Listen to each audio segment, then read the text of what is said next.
1월 8일 목요일 하나님께서 우리에게 주신 말씀 함께 묵상하도록 하겠습니다.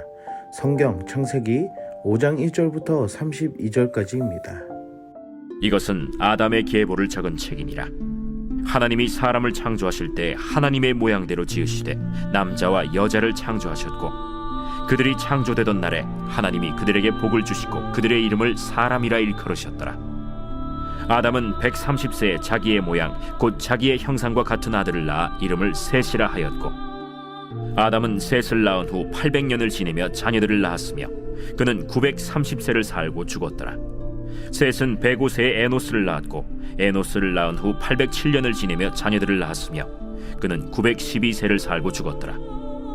에노스는 90세에 게난을 낳았고, 게난을 낳은 후 815년을 지내며 자녀들을 낳았으며 그는 905세를 살고 죽었더라. 게난은 70세에 마할랄레를 낳았고, 마할랄레를 낳은 후 840년을 지내며 자녀들을 낳았으며 그는 910세를 살고 죽었더라. 마할랄렐은 65세에 야렛을 낳았고, 야렛을 낳은 후 830년을 지내며 자녀를 낳았으며 그는 895세를 살고 죽었더라. 야렛은 162세에 에녹을 낳았고, 에녹을 낳은 후 800년을 지내며 자녀들을 낳았으며 그는 962세를 살고 죽었더라. 에녹은 65세에 무두셀라를 낳았고, 무두셀라를 낳은 후 300년을 하나님과 동행하며 자녀들을 낳았으며 그는 365세를 살았더라. 에녹이 하나님과 동행하더니 하나님이 그를 데려가심으로 세상에 있지 아니하였더라. 무두셀라는 187세에 라멕을 낳았고, 라멕을 낳은 후 782년을 지내며 자녀를 낳았으며 그는 969세를 살고 죽었더라. 라멕은 182세의 아들을 낳고 이름을 노아라 하여 이르되, 여호와께서 땅을 저주하심으로 수고롭게 일하는 우리를 이 아들이 아니하리라. 라멕은 노아를 낳은 후 595년을 지내며 자녀들을 낳았으며 그는 777세를 살고 죽었더라. 노아는 500세 된 후에 셈과 함과 야벳을 낳았더라. 오늘 본문에서는 창세기의 족보로 아담으로부터 노아까지의 10대 족보를 볼 수 있습니다. 에덴 동산의 타락과 가인의 죄악에도 불구하고 아담의 족보에서는 하나님께서 인간이 하나님의 형상과 축복을 이어받으며 생존했음을 보여주고 있습니다. 아담의 족보는 셋의 후손으로 이어지면서 여호와의 이름을 부르는 자들로 이어가게 하시고, 마침내 그 후손으로 오신 그리스도를 통해 우리를 죄와 사망에서 구원하시고 죄로 인해 손상된 하나님의 형상을 회복하십니다. 그래서 낳고 죽었더라의 족보의 기록은 사람의 생사 가운데에 생명과 기업을 이어가게 하시는 하나님의 놀라운 현장임을 볼 수 있습니다. 또한 4장에 등장하는 가인의 족보에는 문명을 써내려가지만 셋의 족보에는 수명이 강조되는 차이점을 볼 수가 있습니다. 가인의 족보에는 문명은 발전할 수 있으나 인간의 기력은 쇠하고 수명은 줄어들었지만, 셋의 후손들은 자신들이 에노스의 이름의 뜻인 인간의 연약함, 죽을 수밖에 없는 그 존재를 알아 창조주 하나님을 찾고 생명을 유지하는 모습을 볼 수가 있습니다. 사랑하는 성도 여러분, 죄는 사망과 저주로 살지만 하나님에게는 생명이 있음을 족보를 통해 알 수가 있습니다.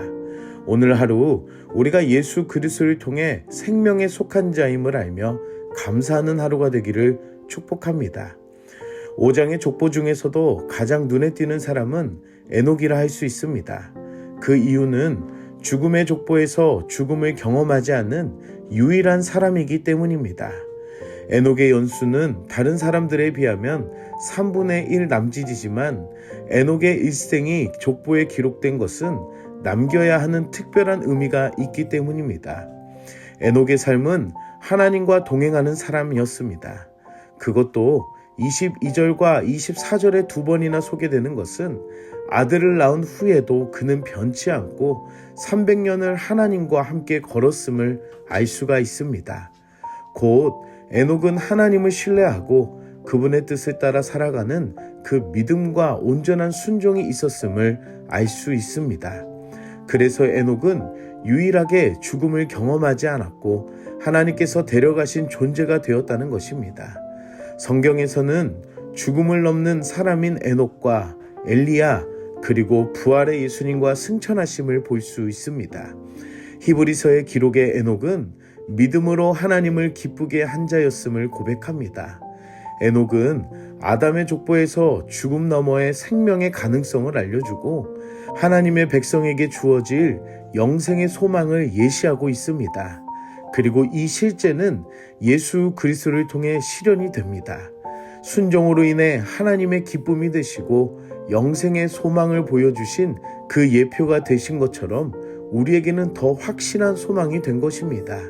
사랑하는 성도 여러분, 하나님과 함께 인생의 길을 걸을 수 있는 은혜는 바로 예수님 때문입니다. 그리고 우리는 예수님 때문에 하나님과 함께 동행할 수 있는 것입니다. 오늘 하루 에녹처럼 하나님과 함께 동행하며 그 하나님의 기쁨이 되는 여러분들이 되시기를 축복합니다. 함께 기도하겠습니다. 사랑의 하나님, 오늘도 말씀으로 은혜 주시니 감사합니다. 말씀을 통해 죄와 사망의 저주에도 여전히 붙드시고 인도하시는 그 하나님의 은혜가 있음을 알게 하시니 감사합니다. 생명의 연수가 하나님께 있음을 알게 하여 주시고 족보의 많은 사람들 중에서도 에녹의 삶이 특별하였던 것처럼 우리가 예수님을 통해 날마다 하나님과 동행하는 영적인 존재가 되게 하여 주시옵소서. 세상의 것은 죄와 사망으로 향하나 하나님의 말씀은 생명과 평강으로 가는 길임을 알며 오직 하나님만을 신뢰하고 그분의 뜻에 따라 순종하는 믿음이 되게 하여 주시옵소서. 오늘 하루도 하나님의 크신 사랑과 예수님의 깊으신 그 은혜를 알며 믿음으로 나아가는 하루가 되게 하여 주시옵소서. 예수님의 이름으로 기도드립니다. 아멘.